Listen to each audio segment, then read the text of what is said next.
Midnight horror স্টেশনের সমস্ত গল্প শুনতে সাবস্ক্রাইব করুন আমাদের ইউটিউব চ্যানেলে। শুনতে থাকুন ঐশিক মজুমদারের কাহিনী সমজদার।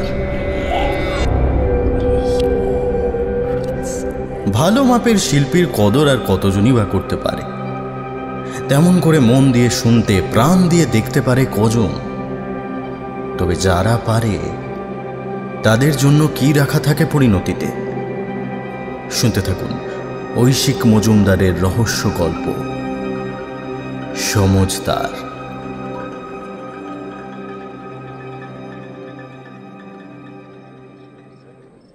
নাড়ু জাঁক করে বলল, গাড়ি চালাতে আমার জুড়ি নেই। হারু জিজ্ঞেস করলো, কিরকম?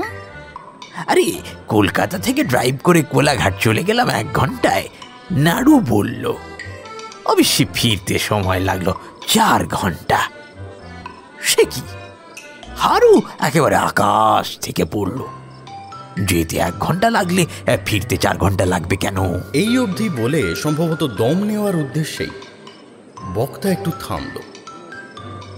গল্পের হারুর মতো একেবারে আকাশ থেকে না পড়লেও তার দিকে তাকিয়ে আমিও কম অবাক হচ্ছিলাম না। বিস্ময়ের প্রথম কারণ, কলকাতার দক্ষিণ শহরতলির জোকাতে অভিজাত ক্লাবে নৈশভোজ সেরে বেরোনোর পর গেটের বাইরে এই বিচিত্র দর্শন প্রাণীটিকে দেখার আশা করিনি। সাকুল্যে 5 ফিট উচ্চতার একজন প্রৌঢ়, বয়স 50 থেকে 70-এর মধ্যে যে কোনো সংখ্যাই হতে পারে। মাথার রুক্ষ জট পাকানো ধূসর সাদা চুল থেকে পায়ের প্রলম্বিত অপরিচ্ছন্ন নখ অবধি দেহের প্রতিটি ইঞ্চিতে দারিদ্র্য ও অযত্নের ছাপ স্পষ্ট। হাত পা অপুষ্টিতে শীর্ণ হলেও মুখের চামড়া কিছুটা শিথিল, কোটরাগত চোখের দৃষ্টি ভাসা ভাসা। প্রথম দর্শনেই মনে হয় খাদ্য যতটা অপ্রতুল, পানীয় ততটা নাও হতে পারে। পায়ে জরাজীর্ণ হাওয়াই চপ্পল, অথচ পরনে কেতাদুরস্থ 3 পিস স্যুট। মলিন ও শতচ্ছিন্ন হলেও সেই পরিধেয় গৌরবময় অতীতের সাক্ষ্য বহন করে। অবাক হওয়ার দ্বিতীয় কারণ তার এই আকস্মিক ও সম্পূর্ণ গৌরচন্দ্রিকাহীন বক্তৃতা। এ কি কোনো হাস্যকৌতুক অর্থাৎ কমেডি? তা যদি হয়ও, আমাকে শোনানোর উদ্দেশ্য কি? বলার ভঙ্গিতে কোনো জড়তার ছাপ নেই, বরং শিক্ষা সংস্কৃতির ছাপই রয়েছে। এই উন্মাদ অথবা ভিক্ষুক মাননীয় অতিথিকে উত্ত্যক্ত করছে ভেবে ক্লাবের দারোয়ান রেড়ে করে এগিয়ে এসেছিল। নিছক কৌতূহলের বশেই আমি হাত তুলে তাকে নিরস্ত করলাম।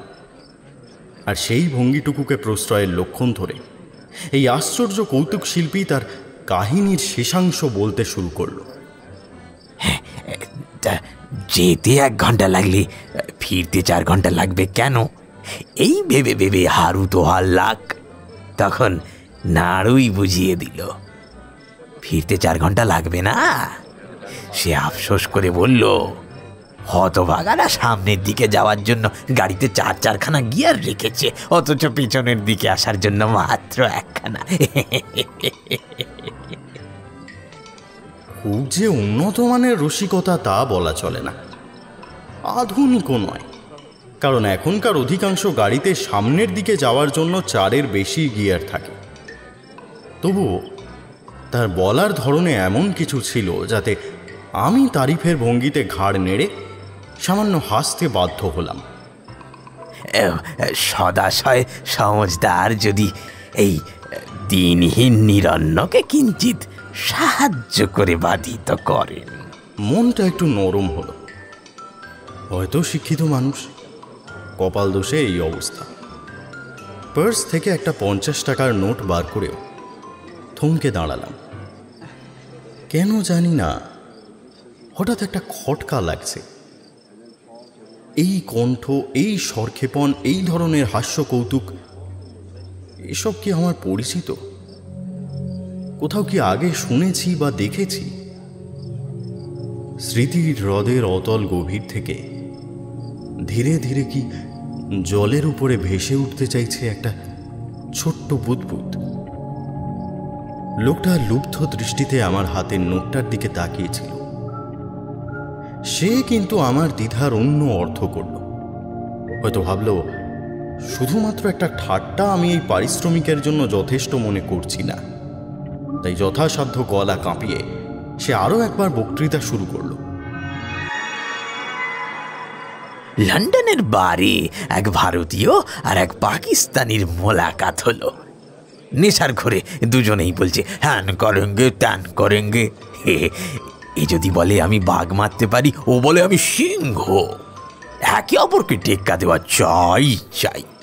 তা এক সময় ভারতীয় গর্ব করে বলল, জানো আমি দিল্লির রাস্তায় দাঁড়িয়ে খোদ ইন্দিরা গান্ধীর নামে যা তা বলতে পারি, কেউ আমাকে কিচ্ছু বলবে না। বেচারি পাকিস্তানি আর কি বলে, সে মাথা চুলকিয়ে ভাবতে থাকলো। শেষমেশ বলল, তাতে কি, আমিও তো ইসলামাবাদের রাস্তায় দাঁড়িয়ে ইন্দিরা গান্ধীর নামে যা তা বলতে পারি, আমাকেও কেউ কিচ্ছু বলবে না। এও বস্তা পচা প্রাচীন রসিকতা। কারণ ইন্দিরা গান্ধী ভারতের প্রধানমন্ত্রী ছিলেন আজ থেকে অন্তত 40 বছর আগে। কিন্তু শেষ বাক্যটা বলার সময় লোকটা এমন অদ্ভুতভাবে চোখ কুঁচকে তাকালো যে আবারও আমি হাসতে বাধ্য হলাম। আর সেই মুখভঙ্গি এক লহমায় তাকে চিনিয়ে দিল। মাঝপথেই হাসি থামিয়ে আমি বিস্ফারিত দৃষ্টিতে তার দিকে তাকালাম। ভূপতি হালদার, তুমি, আপনি ভূপতি হালদার? সেও সচমকে আমার মুখের দিকে তাকালো। তারপর মঞ্চাভিনেতার অভ্যস্ত কায়দায় মাথা নিচু করে বাও করল। আমি নির্নিমেষে চেয়ে রইলাম। ভূপতি হালদার কৌতুকাভিনেতা, 1980 ও 90-এর দশকের বাংলা সিনেমার পরিচিত মুখ। সে সময় অর্থাৎ আমাদের শৈশব ও কৈশোরে হলে গিয়ে সিনেমা দেখার সুযোগ যে আমাদের খুব একটা জুটত এমন নয়। তবে টিভির পর্দায় তার অভিনয়, এমনকি একক কমেডি শো বেশ কয়েকবার দেখেছি বলে মনে পড়ে। প্রায় প্রত্যেকবারই হেসে গড়িয়ে পড়েছি। সে সময়ের বাংলা ছবির সিংহভাগ মানের নিরিখে খুব একটা উন্নত ছিল না। তবে অর্ধেকের ওপর ছবিতে তিনি কোনো না কোনো পার্শ্ব চরিত্রে থাকতেন। তাছাড়া তখনকার দিনে গ্রামাঞ্চলে একটা রেওয়াজ ছিল বিভিন্ন উৎসব উপলক্ষে বাংলা সিনেমার অভিনেতা অভিনেত্রীদের নিয়ে বিচিত্রানুষ্ঠান করানো। ভূপতি হালদার সে সমস্ত অনুষ্ঠানে নিয়মিত হাস্য কৌতুক পরিবেশন করতেন। মানুষ হিসেবেও খুব জনপ্রিয় ছিলেন। আমার এক অকৃতদার কাকা ছিলেন সিনেমার পোকা। তার মুখে শুনেছিলাম ভূপতি তার ফ্যান বা ভক্তদের যথেষ্ট কদর করতেন। অনেকের সাথেই ফোন বা চিঠিপত্র মারফত যোগাযোগ রাখতেন। কেউ অসুস্থ হয়ে পড়লে সরাসরি তার বাড়ি চলে গেছেন, এমন উদাহরণও ঢের আছে। এই শতাব্দী অর্থাৎ 2000 সালের গোড়া থেকেই বাংলা সিনেমার জগতে বিভিন্ন ব্যতিক্রমধর্মী প্রচেষ্টা আত্মপ্রকাশ করতে থাকে। ফলে ভূপতির মতো প্রথাগত কমেডিয়ানরা ধীরে ধীরে ব্রাত্য হয়ে পড়ে। সেই সময় থেকেই ক্রমশ তার হারিয়ে যাওয়ার শুরু। এরপর গঙ্গায় অনেক জল গড়িয়ে গেছে। পড়াশোনা শেষ করে বহুজাতিক কোম্পানিতে যোগ দিয়েছি। বাংলা সিনেমা জগতের সাথেও যোগাযোগ বিচ্ছিন্ন। এই 2022 সালে আমি 50 ছুঁই প্রৌঢ়ই বলা যায়, পদাধিকারে সেই কোম্পানির অ্যাসিস্ট্যান্ট ম্যানেজার। ভূপতি হালদার সঙ্গত কারণেই বিস্মৃতির অতলে তলিয়ে গেছে।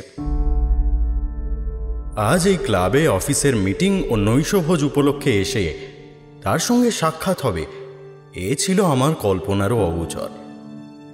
বিস্ময়ের প্রথম ধাক্কাটা সামলে উঠে প্রায় হাত জোড় করে বিনীতভাবে বললাম, আপনি আমাকে চিনবেন না, আমার ছোটবেলায় অনেক বাংলা সিনেমা টিভি শোতে আপনাকে দেখেছি।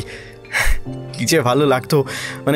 শুনে ভূপতির শুকনো মুখে প্রসন্নতার ছাপ পড়ল। গোপ দাড়ির ফাঁকে একটু হাস্য ফুটল। লক্ষ্য করলাম ওর দাঁতগুলো অন্তত যে কটা অবশিষ্ট আছে হলুদ আর অপরিষ্কার। শুনে সুখী হলুম। আপনি রাতে খেয়েছেন তো? বলছিলাম যে দেখলাম এককালের খ্যাতনামা অভিনেতা কুণ্ঠা বা দ্বিধার পর্যায়ে অনেক আগেই পেরিয়ে এসেছেন। না, খাইনি। শুধু রাতে কেন, দুপুরেও খাইনি। আপনি খাওয়াবেন বুঝি? ক্লাবের ভেতরে একটা রেস্তোরাঁ আছে, আপনি রাজি থাকলে সেখানে যাওয়া যেতে পারে। তবে একটা অনুরোধ, দয়া করে আমাকে তুমি বলবেন, কারণ আমি বয়সে ছোট। বেশ বেশ বেশ, চলো তবে চলো। কিন্তু তোমার রেস্তোরাঁয় কি শুধু খাবারই পাওয়া যায়? না না, বারও আছে। দারোয়ানের ভ্রুকুটি উপেক্ষা করেই ওকে নিয়ে আবার ক্লাবে ঢুকলাম। ব্যাংকোয়েট হলে অফিসের নৈশভোজ তখনও শেষ হয়নি। আমার বেশ কিছু সহকর্মী সেখানে রয়েছে। সেদিকে এগোলাম না, কেন জানি না, অতীতের দিকপালকে এই চেহারায় সকলের সামনে হাজির করতে ইচ্ছে করল না। একটু ঘুরে সরাসরি ক্লাবের রেস্তোরাঁয় গিয়ে উপস্থিত হলাম। আমি বেহালার বাসিন্দা। অফিসের অনুষ্ঠান ছাড়াও মাঝে মধ্যে সপরিবারে এই রেস্তোরাঁয় আসি। স্টুয়ার্ট আমাকে ভালো করেই চেনে। আমার সঙ্গে ভূপতিকে দেখে একটু দ্বিধা করলেও শেষ পর্যন্ত সে বাধা দিল না। টেবিলে আয়েশ করে জাঁকিয়ে বসে রীতিমতো মেনু দেখে ভূপতি অর্ডার দিলেন চিকেন সুইট কর্ন স্যুপ আর একটা টিউবর্গ বিয়ার। খাবারে শুধু স্যুপ দেখে আমি আপত্তি করতে যাচ্ছিলাম, উনি হাত তুলে আশ্বস্ত করলেন, খাওয়ার সময় তাড়াহুড়ো করতে নেই ভাই। অতএব এরপরে ধীরে সুস্থে ভূপতি যা যা অর্ডার দিলেন ক্রমান্বয়ে সাজালে সেগুলো দাঁড়াবে এরকম: চিকেন তন্দুরি বিয়ার, ফিশ ফ্রাই বিয়ার, ফ্রাইড রাইস বিয়ার। পঞ্চম বিয়ারটা কোনো অনুষঙ্গ ছাড়াই খাওয়া হলো। তারপর লক্ষ্য করলাম ওর গালে একটা রক্তিম আভা, কোটরাগত চোখেও উজ্জ্বলতা ফিরে এসেছে। অনেক ধন্যবাদ ভাই, অনেক ধন্যবাদ। বহুদিন পরে এমন খানাপিনা জুটল। আমি মোহিত দৃষ্টিতে ওর খাওয়া দেখছিলাম। সম্বিত ফিরে পেয়ে বললাম, আরে না না, ধন্যবাদ জানানোর কিছুই নেই, কিন্তু আপনার পিনা ঠিক মতো হলো তো? আপাতত খাবারের সাথে কোনোদিনই আমি তেমন হার্ড কিছু খাই না। চলো এবার ওঠা যাক। বিল মিটিয়ে আমরা ক্লাবের বাইরে বেরিয়ে এলাম। ঘড়িতে দেখলাম রাত প্রায় 10টা বাজে। সামনে ডায়মন্ড হারবার রোড জনবিরল, যান চলাচলও কমে এসেছে। আমার মুখোমুখি দাঁড়িয়ে ভূপতি বললেন, তাহলে এবার বিদায় দাও ভায়া। কিন্তু আপনার মতো মানুষকে এরকম বিপদের মধ্যে ফেলে রেখে। বিপদটা আমার নয়, বরং আমার মতো লোকের সাথে বেশিক্ষণ থাকলে তুমি বিপদে পড়ে যাবে। সেই গল্পটা জানো তো? কোন গল্পটা? সেই এক ধনী ব্যবসায়ী হাঁপাতে হাঁপাতে থানায় এসে বললেন, শিগগির কিছু করুন, খুব বিপদ। তার কথা শুনে ইন্সপেক্টর জানতে চাইলেন, কি বিপদ? এক বস্তির ছেলে আমার একমাত্র মেয়েকে নিয়ে পালিয়েছে।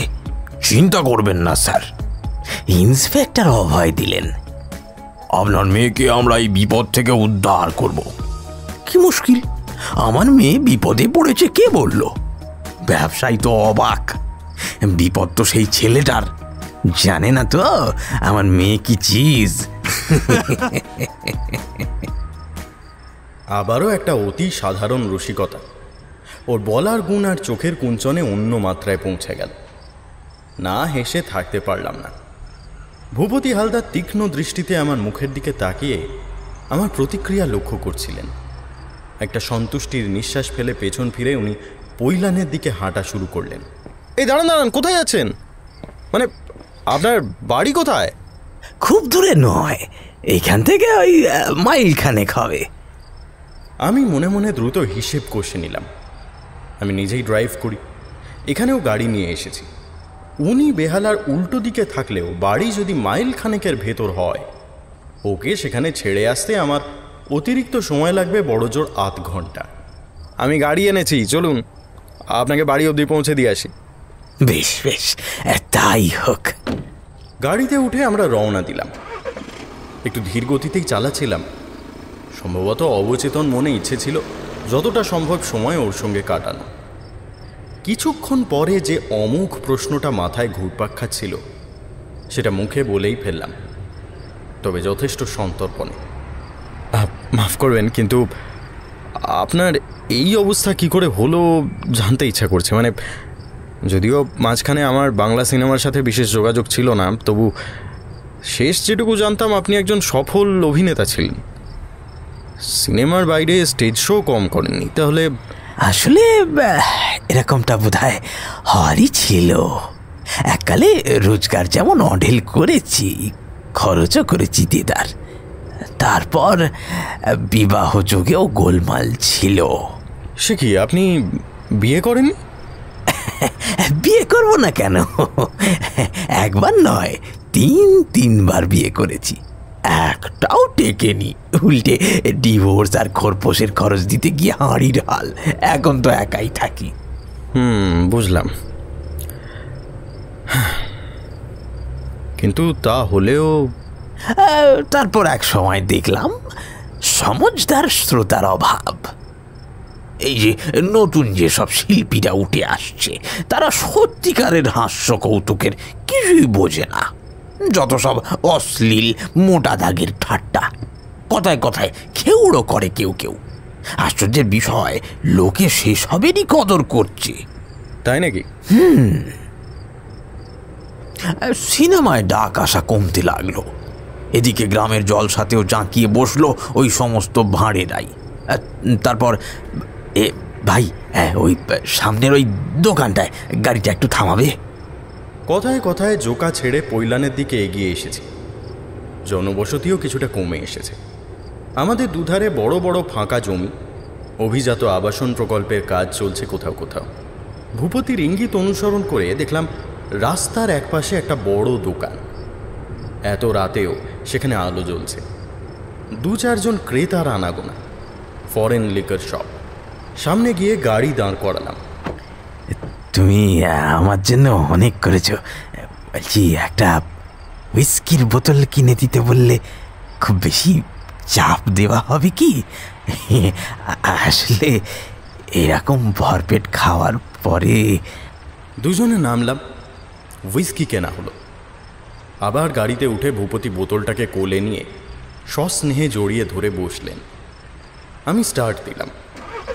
কিছুটা যাওয়ার পর আগের কথার সূত্র ধরে আমি বললাম, আচ্ছা, যখন দেখলেন কাজকর্ম আর আসছে না, তখন অন্য কিছু করার চেষ্টা করেননি?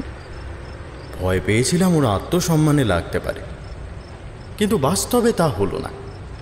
আমার কথা শুনে উনি শিশুর মতো হেসে উঠলেন। না ভাই, once a comedian always a comedian. আসলে কি জানো, শিল্পীর সব সময় তার শিল্পের প্রতি একনিষ্ঠ থাকা উচিত। আর আমি মনে প্রাণে বিশ্বাস করি এই হাস্য কৌতুক একটা শিল্প। কিন্তু আপনি নিজেই তো বললেন সমঝদার শ্রোতার অভাব। সমঝদার না থাকলে সেই শিল্পের কদর করবে কে? কেন, সমঝদার একেবারেই নেই তা তো নয়। আমি রোজ সন্ধ্যায় ওই ক্লাবের সামনে গিয়ে আদেখলার মতো লোকের গায়ে পড়ে ভাড়ামি করি। পেট চালানোর তাগিদেই করি, যদিও 2-1 হলেও তো তার কদর করে। হয়তো হয়তো তোমার মতো এতখানি করে না, কিন্তু করে। তাতেই আমার পেট চলে যায়। নির্মম সত্যি। এই কথার মধ্যে কতটা খেদ বা নিজের প্রতি ব্যঙ্গ মিশে আছে তা ঠিক ধরতে পারলাম না। কিন্তু এতে কি আপনার শিল্পী সত্তার তৃপ্তি হয়? সত্যিকারের সমঝদার শ্রোতাদের সামনে সত্যিকারের অনুষ্ঠান করতে না পারলে? লাইভ পারফরম্যান্স সেও তো করি।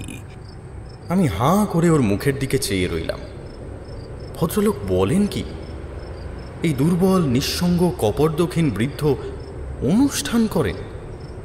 এ কথা কি আদৌ বিশ্বাসযোগ্য? লাইভ পারফরমেন্স কোথায় করেন আর কখন করেন? নিজের আস্তানাতেই করি ভায়া, প্রত্যেক দিন কাটায় কাটায় রাত 12টায়। এই প্রথম আমার একটু খটকা লাগলো। ভূপতি যা বলছেন তাকে অর্থহীন প্রলাপ ছাড়া কিছুই বলা চলে না। নেশার মাত্রা কি একটু বেশি হয়ে গেছে? ওকে দেখলে যে কারুরই ধারণা হবে উনি পাকা নেশাড়ু। শুধুমাত্র বিয়ারে বেপথু হওয়ার পাত্র উনি নন। তাছাড়া এই মুহূর্তে উল্টো দিক থেকে আসা গাড়ির আলোয় ওর চোখ উজ্জ্বল দেখালেও ও দৃষ্টি নেশাগ্রস্তের নয়। কিন্তু তাহলে হঠাৎ একটা সম্ভাবনার কথা মাথায় আসতে শিউরে উঠলাম। খারাপও লাগলো কিছুটা। দীর্ঘদিনের অপরিসীম দারিদ্র্য আর অবর্ণনীয় কষ্ট এই অসহায় ভাগ্যলাঞ্ছিত মানুষটার মস্তিষ্কের উপর প্রভাব ফেলেনি তো?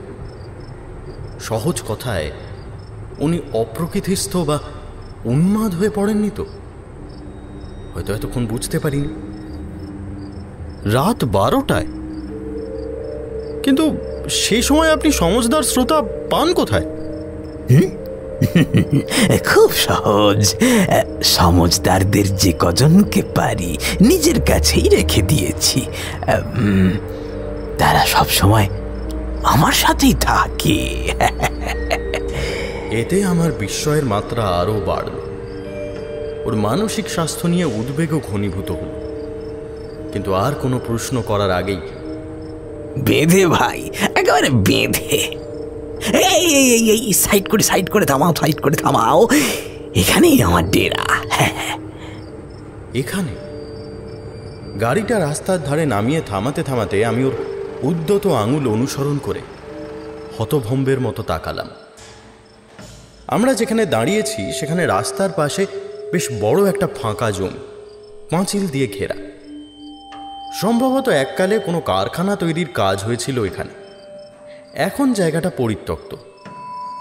গেটে তালা দেওয়া ছিল, কিন্তু সেই গেট এখন তালা সহ ভেঙে ঝুলছে।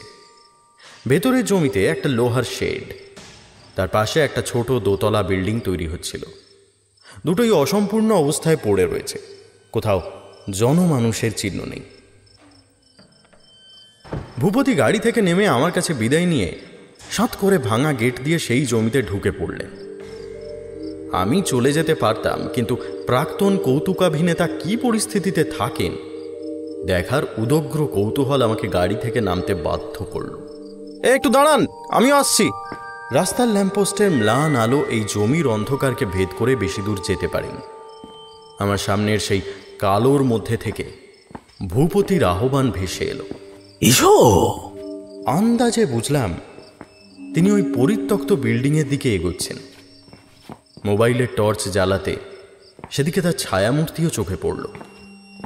হাঁটু সমান ঘাস আর আগাছার জঙ্গল ঠেলে ওর কাছে পৌঁছতেই উনি একটা ছোট ভাঙাচোরা দরজার উপরে লাগানো শিকল খুলে বিল্ডিংয়ের ভেতর ঢুকে পড়লেন। এসো, তবে মাথা সামলে। মোবাইলের টর্চের আলোয় বুঝতে পারলাম এটা ঠিক ঘর নয়, সম্ভবত স্টোরেজ স্পেস। বিল্ডিং তৈরির সময় মাল মশলা মজুত রাখার উদ্দেশ্যেই এর সৃষ্টি। প্রস্থে 10 ফিটের বেশি না হলেও দৈর্ঘ্যে অনেকখানি। তবে সিলিংয়ের উচ্চতা 5.5 ফিটের বেশি নয়। ফলে খর্বকায় ভূপতি ইঁদুরের ক্ষিপ্রতায় ঢুকে পড়লেও আমাকে ঢুকতে হলো সাবধানে, ঘাড় হেঁট করে, মাথা বাঁচিয়ে। কিন্তু ভূপতির হাতে টর্চ নেই। অন্যান্য রাতে তিনি এই ঘরে সূচিভেদ্য অন্ধকারে দেখেন কিভাবে? এই প্রশ্নের অবশ্য উত্তর মিলল প্রায় তৎক্ষণাৎ। দরজা ভেজিয়ে দিয়ে ট্রাউজারের পকেট থেকে একটা সিগারেট লাইটার বার করে সেটা জ্বাললেন।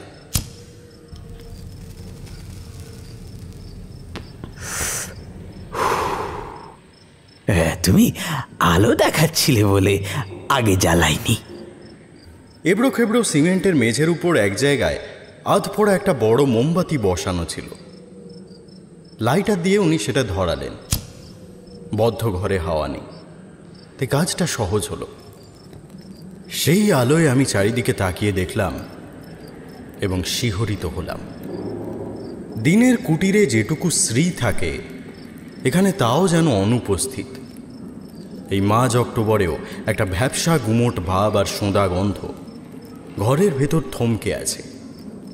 এক কোনায় মেঝের ওপরেই একটা অপরিচ্ছন্ন বিছানা, কোনো মতে গোল করে গোটানো। দুটো ভাঙা চেয়ার ছাড়া বলার মতো আর কোনো আসবাব নেই। তবে বিছানার ঠিক উল্টো দিকে, অর্থাৎ ঘরের অন্য প্রান্তে, মনে হলো একটা লম্বা টেবিল এক পাশের দেওয়াল থেকে অন্য পাশের দেওয়াল অবধি টানা। তার উপরে স্তূপীকৃত হয়ে আছে বেশ কিছু জিনিস। মোমের ক্ষীণ আলোয় স্পষ্ট দেখা যাচ্ছে না। ইতিমধ্যে ভূপতির ইঙ্গিতে আমরা দুজনে সেই দুটো চেয়ারে বসেছি। উনি বিছানার পাশ থেকে একটা অপরিষ্কার কাঁচের গ্লাস বার করে বোতল খুলে তাতে হুইস্কি ঢেলেছেন। তারপর ততোধিক নোংরা একটা প্লাস্টিকের বোতল থেকে তাতে জল মিশিয়েছেন। এবার গ্লাসটা আমার দিকে এগিয়ে দিলেন। নাও ভায়া, ঘরে একটাই গ্লাস, তুমি খেয়ে নাও, তারপর আমি খাবো। বলা বাহুল্য, পানপাত্রের অবস্থা দেখেই পিপাসা উধাও হয়েছিল। সবই নয় প্রত্যাখ্যান করলাম, না না, ডিনারের সময় অনেকটা খেয়ে ফেলেছি, এখন আর খাবো না। আর উপরোধ না করে ভূপতি নিজেই ঢকঢক করে গ্লাসের তরল গলার্ধকরণ করলেন।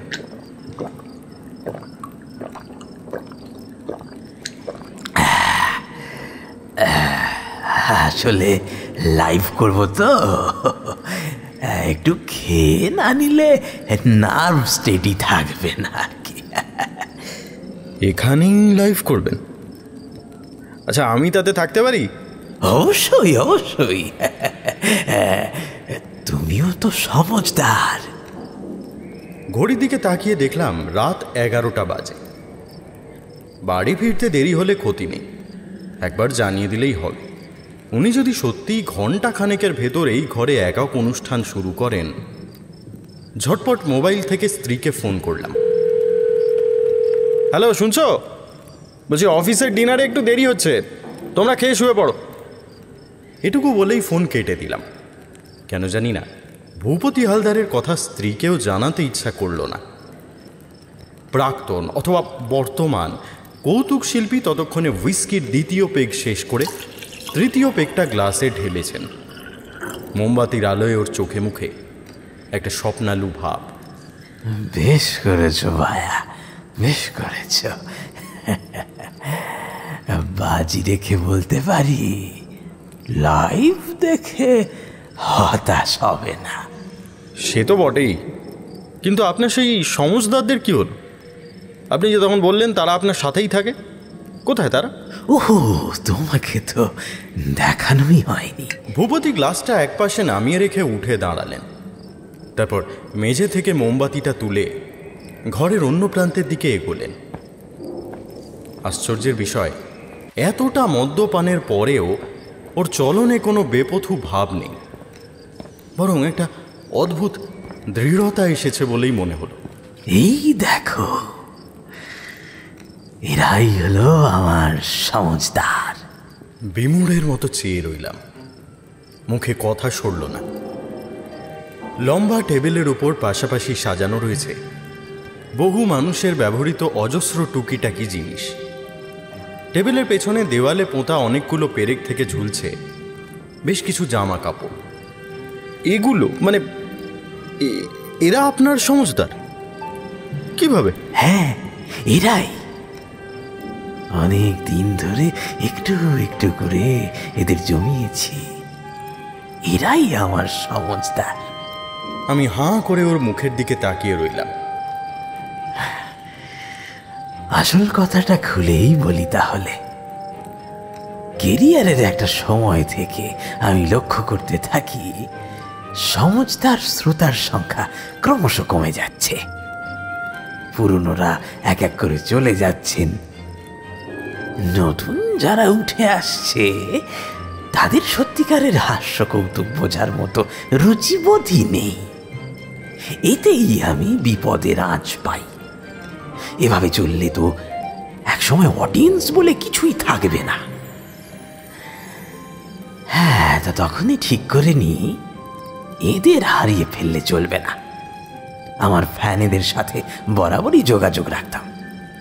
এরপর থেকে যখনই খবর পেতাম তারা কেউ দুরারোগ্য অসুখে আক্রান্ত অথবা মৃত্যুশয্যায়, শটান গিয়ে দেখা করে তার কোনো একটা প্রিয় জিনিস চেয়ে নিতাম। অনেক সময় তার মৃত্যুর পর আত্মীয়দের কাছ থেকেও চেয়ে নিয়েছি, তারা আপত্তি করেননি। তো নিজের প্রায় 60 বছর বয়স অবধি এই কাজ চালিয়ে গেছি। তারপর আর কারুর বাড়ি যাইনি, কারণ তখন কেউ আর আমাকে চিনতে পারতো না। কিন্তু এই সব জিনিসের একটিও কোনো দিনও আমি হাতছাড়া করিনি। দেনার দায়ে বাড়ি বিক্রি করে ভাড়া বাড়িতে এসে উঠেছি। হ্যাঁ, তারপর ভাড়া দিতে না পেরে সেই বাড়িও ছেড়ে দিয়ে এই আস্তানায় মাথা গুঁজতে হয়েছে। তবুও নয়। তার মানে আপনি বলতে চান এই সমস্ত জিনিস আপনার কোনো না কোনো মৃত ভক্তের, আর এদের সামনেই আপনি রোজ পারফর্ম করেন? এই প্রশ্নের সরাসরি জবাব না দিয়ে ভূপতি এগিয়ে গিয়ে দেওয়ালে ঝোলানো একটা টাইয়ের উপর সযত্নে হাত রাখলেন। জাস্টিস মনমথ ব্যানার্জি আমার খুব কদর করতেন। ওদের বার অ্যাসোসিয়েশনের বিজয়া সম্মেলনীতে বারবার আমাকে নিয়ে যেতেন। তা যখন ওই লাং ক্যান্সার ধরা পড়ল, দেখা করে এই টাইটা চেয়ে আনলাম। আমি চুপ। একটু থেমে উনি টাইয়ের পাশেই ঝোলানো একটা ফতুয়ার দিকে আঙুল তুললেন। পূর্ণেন্দু চ্যাটার্জি রাইটার্সের কেরানি ছিলেন। বয়সে অনেক বড় হলেও ভূপতি হালদার বলতে অজ্ঞান। মৃত্যুশয্যায় আছেন জেনে হাসপাতালে গিয়ে দেখা করলাম। বললাম, কাকু, আপনার একটা জামা যদি পেতাম। বলতে বলতে উনি টেবিলের ওপর থেকে একটা মেয়েদের হাত ঘড়ি নিলেন। লক্ষ্য করলাম ঘড়িটা অচল। মিসেস অন্তরা রায় আমার ফ্যান। মেয়েটি বিয়ের পর সুখী হয়নি, ঘুমের ওষুধ খেয়ে আত্মহত্যা করে। তার বাবার সাথে দেখা করে আমি এটা নিয়ে আসি। হ্যাঁ, এরকম আর কত বলবো।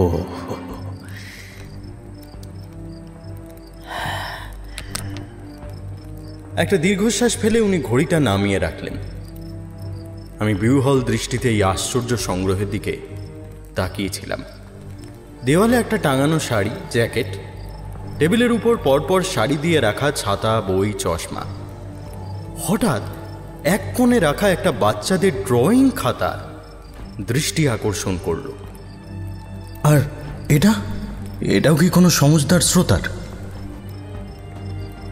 মোমবাতির মৃদু আলোতেও মনে হলো ভূপতির দু চোখ ছলছল করছে। ওটা সুমাইয়ার 12 বছর বয়সে লিউকেমিয়া ধরা পড়েছিল। বাঁচার আশা ছিল না। আমার শো দেখে হেসে গড়িয়ে পড়ত। ওর বাবার অনুরোধে ওদের বাড়িতে যাই। তখনই ওর কাছ থেকে ওটা চেয়ে আনি। ওতে আমার একটা ছবিও এঁকে দিয়েছিল ওর মতো করে। বাস্তবিকই ড্রয়িং খাতার ওপরে গোটা গোটা হরফে নাম লেখা, সুমাইয়া পারভিন। এতক্ষণে চোখে পড়ল। স্তব্ধ বিস্ময়ে আমি ভূপতি হালদারের দিকে তাকিয়েছিলাম। ওর জন্য অনুকম্পার সঙ্গে এবার মিশে যাচ্ছিল শ্রদ্ধাও। এই নিঃসঙ্গ অসহায় মানুষটা ভাগ্যের হাতে নিপীড়িত হয়েছেন, কিন্তু হার মানেননি। তৈরি করে নিয়েছেন একেবারে নিজস্ব একটা জগৎ। নিজের এককালের ভক্তদের এই সমস্ত স্মৃতিচিহ্নের সামনে দাঁড়িয়েই কি প্রতি রাতে উনি হাস্য কৌতুক পরিবেশন করেন? Show time. হঠাৎ ভূপতির কথায় সচকিত হয়ে উঠলাম। উনি টেবিল থেকে কিছুটা দূরে সরে এসে সেদিকেই মুখ করে দাঁড়িয়েছেন। মোমবাতিটা রেখেছেন মেঝের উপর, নিজের ঠিক সামনে। উদ্দেশ্য হয়তো নিজের মুখের অভিব্যক্তি তথাকথিত দর্শকদের ঠিকমতো দেখানো। টেবিল ও তার পেছনের দেওয়াল আবার আধো অন্ধকারে অস্পষ্ট। আর কথা নয়, এবার শুরু করছি। তুমি ভাই চেয়ারে বসো। একটা চেয়ার টেনে বসলাম। নমস্কার। এখানে উপস্থিত থাকার জন্য সকলকে ধন্যবাদ। প্রত্যেক দিনের মতোই নিয়ে এলাম আমার হাসি আর মজায় ভরা ছোট্ট অনুষ্ঠান, ভূপতির সঙ্গে রসে আর রঙে। আমি একটু অবাক হলাম। 2022 সালে কোনো কৌতুকানুষ্ঠানের নামকরণে আধুনিকতার লেশ মাত্র থাকবে না এমনটা আশা করিনি। নাকি দক্ষ কৌতুকাভিনেতা সচেতনভাবেই একটা ফেলে আসা যুগকে আঁকড়ে ধরে রাখতে চাইছেন? অবশ্য কী বা যায় আসে, সত্যিকারের শ্রোতা তো কেউ নেই। তখন ভারতের প্রধানমন্ত্রী নেহেরুজি, তাঁর ক্যাবিনেটের সব মন্ত্রী ঝানু আর চৌকস, কেবল একজন বাদে বিদেশ মন্ত্রী বলদেও সিং। এই সর্দারজিকে নিয়ে নেহেরু সব সময় তটস্থ, কারণ তিনি কখন কি করে বসবেন কেউ জানে না। আমি একটা দীর্ঘশ্বাস ফেললাম। শুধু নামেরই নয়, মূল অনুষ্ঠানেরও আধুনিকীকরণের কোনো চেষ্টা নেই। বর্তমান প্রজন্মের কথা বাদই দিলাম, স্বাধীনতা উত্তর যুগের বিদেশমন্ত্রী পাঞ্জাব তনয় বলদেব সিংহের নাম আমাদের সমসাময়িকদের মধ্যে কজনই বা জানে?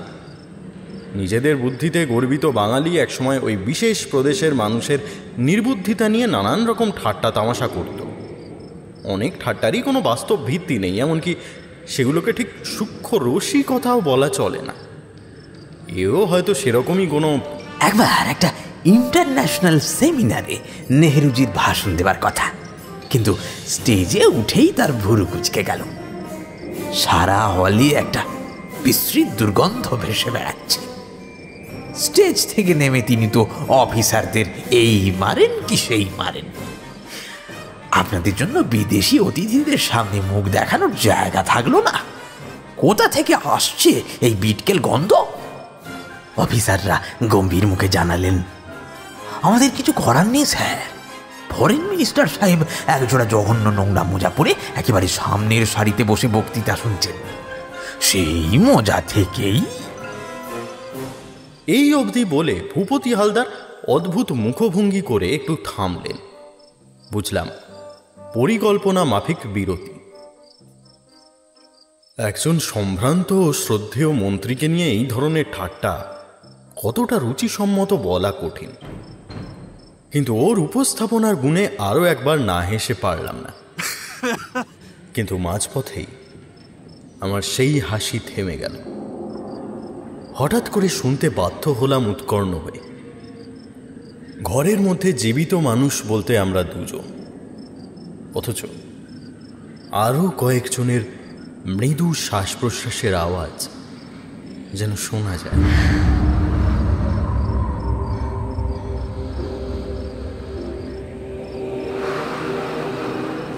উদ্ভ্রান্তের মতো সামনের দিকে তাকাতেই ব্যাপারটার ব্যাখ্যা মিলল। টেবিলের পেছনে দেওয়ালের গায়ে ভূতপূর্ব বিচারপতি মনমথ ব্যানার্জির টাই হাওয়ায় দুলছে। রাইটার্সের প্রাক্তন করণিক পূর্ণেন্দুবাবুর জামাও দুলছে অল্প অল্প। দেওয়ালের সাথে কাপড়ের ঘর্ষণেই ওই খসখস শব্দের উদ্ভব।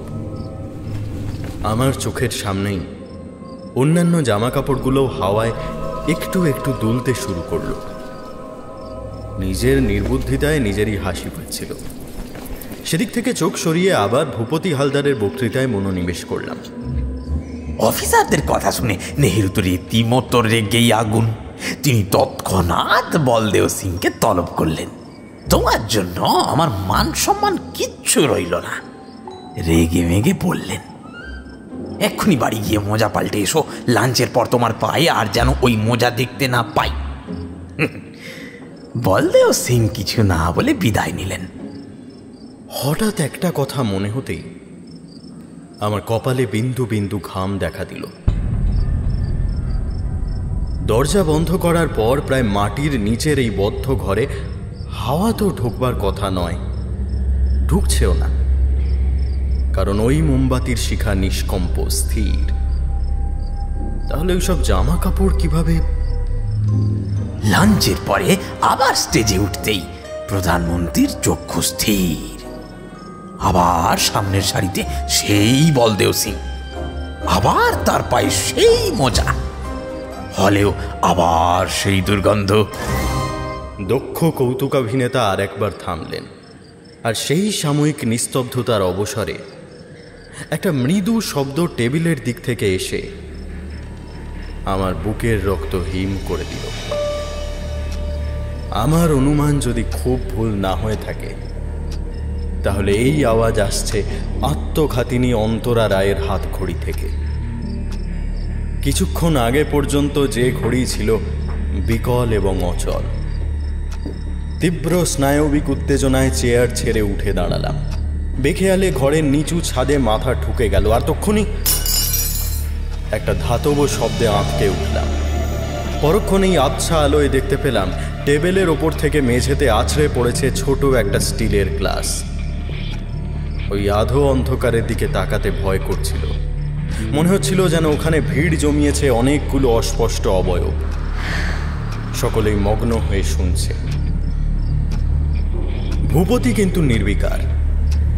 উনি অবিচল ভঙ্গিতে ওর কাহিনীর ছিন্ন সূত্র কুড়িয়ে নিলেন। অগ্নি শর্মা জওহরলাল সেমিনারের শেষে আবার বলদেওকে ডেকে পাঠালেন। কি ব্যাপার, তুমি মোজা পাল্টাওনি কেন? সরাসরি প্রশ্ন করলেন।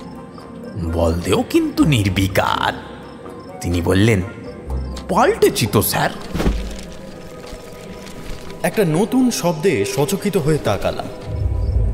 সুমাইয়ার সেই ড্রয়িং খাতা আমার আতঙ্ক বিস্ফারিত দৃষ্টির সামনেই টেবিলের ওপরের ওই ভয়াবহ আবছায়াতে আপনা থেকে একের পর এক উল্টে যাচ্ছে তার পাতা।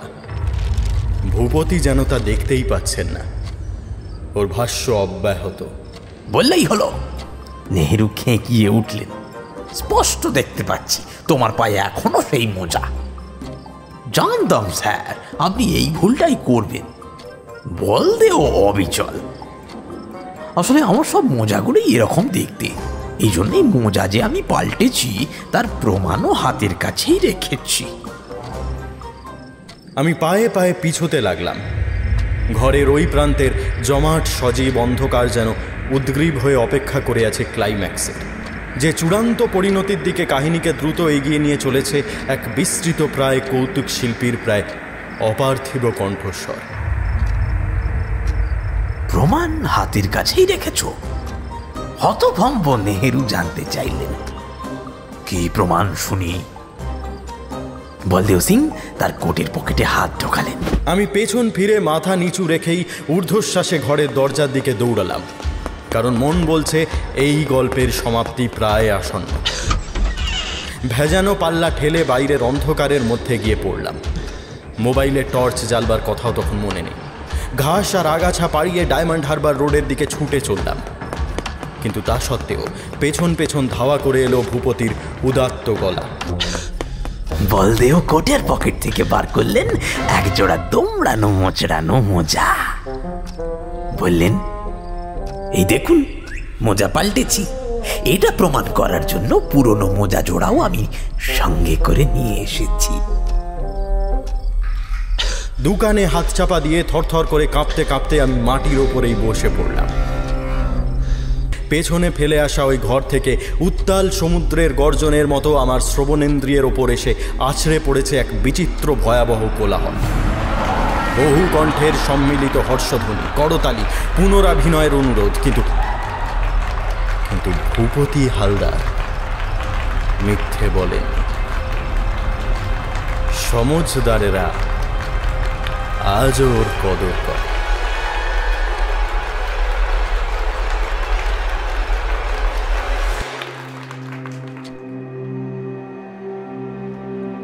আজ গল্প পাঠে আমার সঙ্গে ছিল কৌশিক, আবহ ও স্পেশাল এফেক্টে সায়ন, শব্দ সংযোজনে ঝিনুক।